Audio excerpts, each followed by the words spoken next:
U.S. President Donald Trump says he's no longer interested in holding talks with Russian President Vladimir Putin. Speaking in Scotland, Trump said he was very disappointed with Moscow over its continued strikes inside Ukraine, despite his numerous phone conversations with Putin. He also said he would reduce the 50-day deadline he gave Putin to reach a peace deal before imposing a new round of tariffs on Russia. I'm going to make a new deadline of about 10 or 12 days from today. There's no reason in waiting. There's no reason in waiting. It's 50 days. I want to be generous, but we just don't see any progress being made. So let's see what's going on here with our correspondent Misha Komodovsky in Washington, D.C., and our former Moscow bureau chief Yuri Reshetto, who joins us from Riga, as DW has been banned from reporting in Russia. Misha, starting with you, what has led to Trump apparently bringing this deadline forward now? Well, the lack of action from the Kremlin, Claire, as we know, President Trump returned to power with quite a bold promise to bring peace to Ukraine within 24 hours of starting his second term. And obviously that promise hasn't been fulfilled, and he called for a swift ceasefire. But as the saying goes, it takes two to tango, and in this case, even three. So far, Vladimir Putin has shown no indication that he's willing to stop the fighting, and President Trump has often said that he knows both President Zelensky and President Putin very well.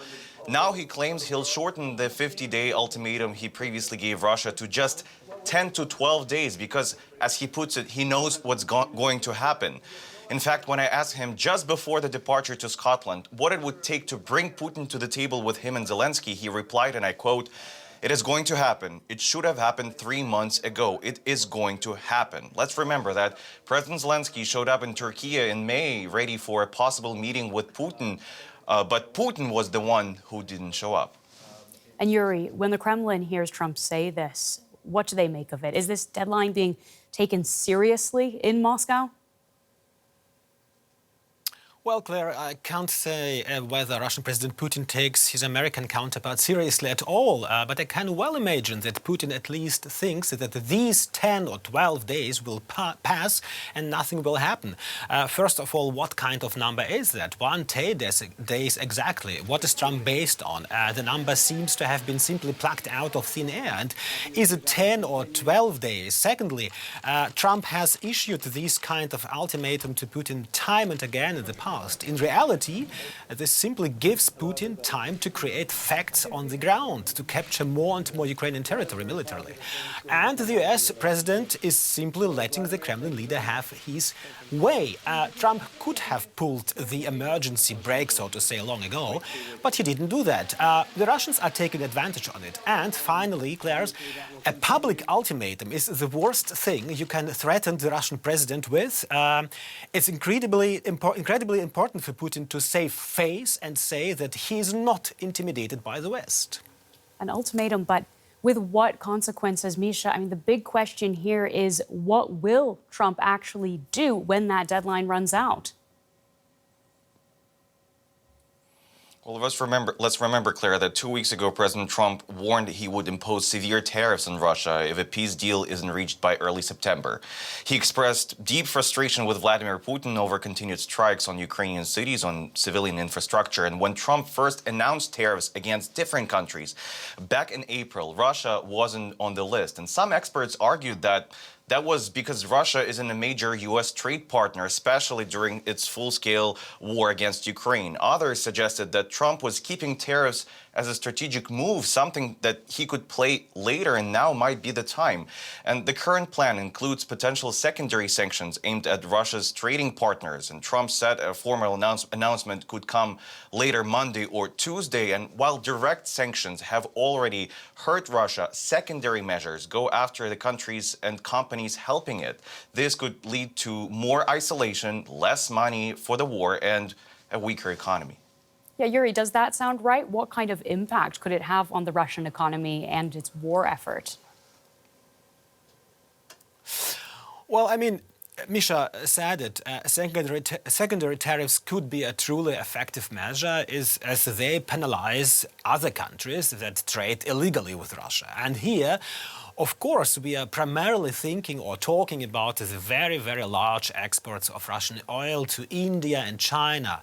However, I wouldn't overestimate the significance of these sanctions, Claire.